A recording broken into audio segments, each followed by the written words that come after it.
This my two Satoshis. This my two Satoshis. Who need 2 cents when they can get double from stacking Toshis? Yeah, this brave. Or when you bring a bit to help us grow. We done parade. Oh yeah, it's your boy Crypto Blood, and welcome to another episode of My Two Satoshis. And gotta give a shout out to my man 10 Pound for the song request. POS, Let It Rattle. Thanks for the song request, bro. Listen, you guys ever have songs that you want to hear on Crypto Blood's channel? Just hashtag song request under any comment on any video, and I will definitely queue it up. I love hearing what you guys love to hear yourselves. So let me know what you're bumping, and I will play. It doesn't have to be rap, it can be anything.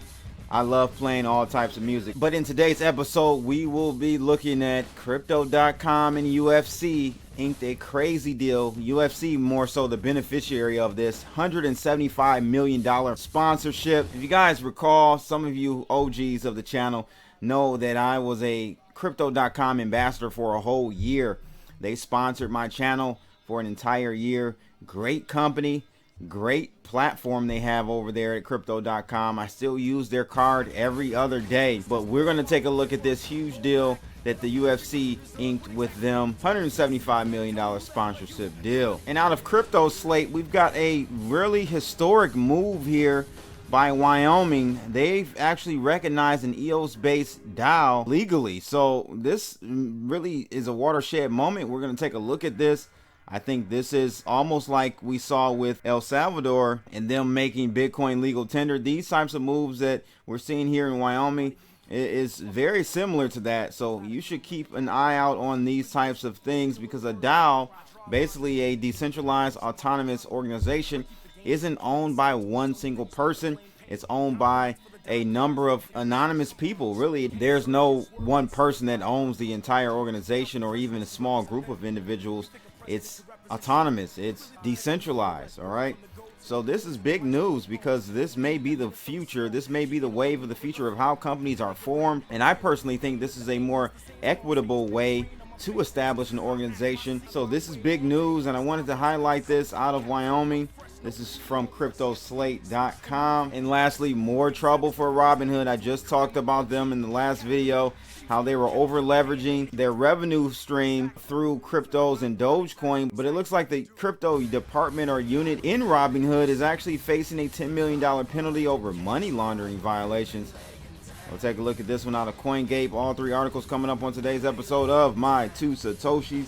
Let's get it. But before we start, if you guys find these types of videos informative, make sure you like, share, and subscribe, and click that bell to receive more videos like this. And of course, before we get started, we got to look at the technicals for Bitcoin versus the dollar. As you guys can see, still in this channel, I'll extend this out even more. Let me just go ahead and do this. So where we are right now really is, we saw a break out of the pennant that I drew last week, and there was a decent sell volume or price action to the downside after that break, but unfortunately it wasn't enough to really move the markets too much, and we're basically back in this very small price action channel that is even smaller than the purple box highlighted area I have. But what is interesting to me is that we keep bumping up against that yellow line at 34,000, basically just say $35,000 Bitcoin. We simply keep bumping up against that. We broke down here, came back up, broke back down, and then we're bumping up against there again. And I think we're still heading lower. I mean, we're at the lower half of this channel. If I draw that line you see above me, that is the halfway marker pretty much for this channel. So we're in the lower bounds of this channel, and if we can't break above 35,000 significantly, really, to be honest with you, any price action above 36,000 is bullish. Anything below 36,000 at this point is bearish, in my opinion. That is the line in the sand for us. Okay, so let's take a look at this first one, the major one here. We've got Crypto.com and UFC inking a $175 million sponsorship deal.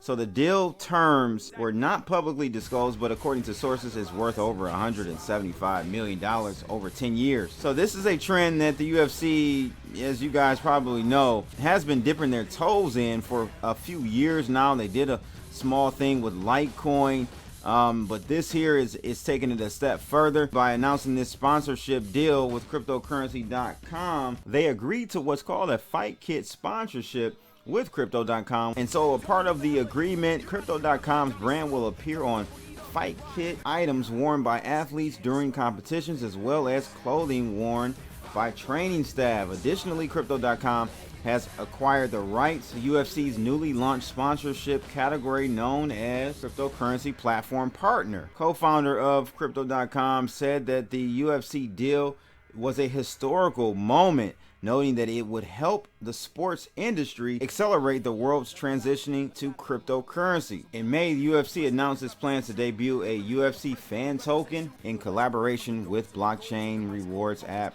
Socios.com. And previous to that, UFC had signed a partnership deal with crypto-enabled online sports booking platform Stake.com to create unique digital UFC content for Stake's customers. So as you guys can see, they've been doing this, they've been trailblazing this area, and this is only one additional step in that direction. I think this is great for both companies, but more so for Crypto.com. I think it's going to benefit the most from this, because this just opens them up to a whole new demographic of people that really still don't know much about cryptocurrency. So this is, I think, 175 million over 10 years will definitely net them $500-600 million from this, in my opinion, over that 10 years. So it's a good move to me. Let me know your thoughts about this. Do you use Crypto.com? Let me know if you remember that whole year of me shilling Crypto.com. They really supported the channel. Big ups to them over there. Guys, got to get you one of those cars. Those Crypto.com cars. Those are definitely dope cars to have. A lot of perks with spending with the Crypto.com card. So check it out. I'll try to remember to leave a link in the description below for that. But next article is out of Crypto Slate. Wyoming legally recognizes EOS-based DAO in a historic move. State of Wyoming legally recognized the American Crypto Fed on Sunday as per a release. The historic move made it the first ever federal region to recognize a decentralized autonomous organization, or DAO. The American Crypto Fed DAO, which is the actual legal name for this DAO, is based on high-speed blockchain network EOS and operates with a dual token system, one Ducat, an algorithmic stablecoin with unlimited issuance proposed to be used for daily transactions and as a store of value, and two LOCK, a governance token with 10 trillion in circulation. The CEO of the DAO said that their digital currency enables municipalities, merchants, and consumers to engage in digital transactions without the cost of processing fees. He went on to say, as a former mayor, I can tell you those costs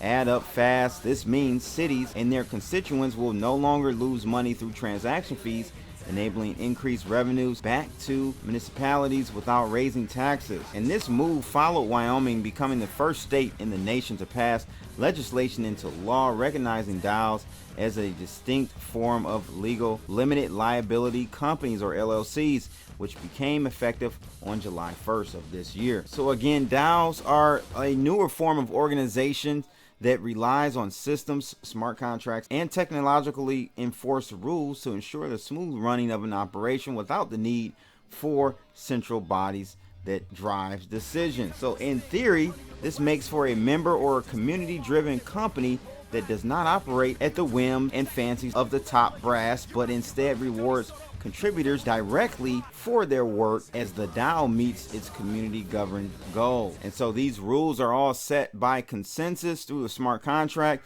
and token holders, and not influenced by a central government, and transaction records are stored transparently and immutably on a designated blockchain. Kind of compare this to the El Salvador move. Even though it's on a lower level, it's still historic, it's still a watershed moment, and I think you'll start to see more companies do this. More companies move to Wyoming.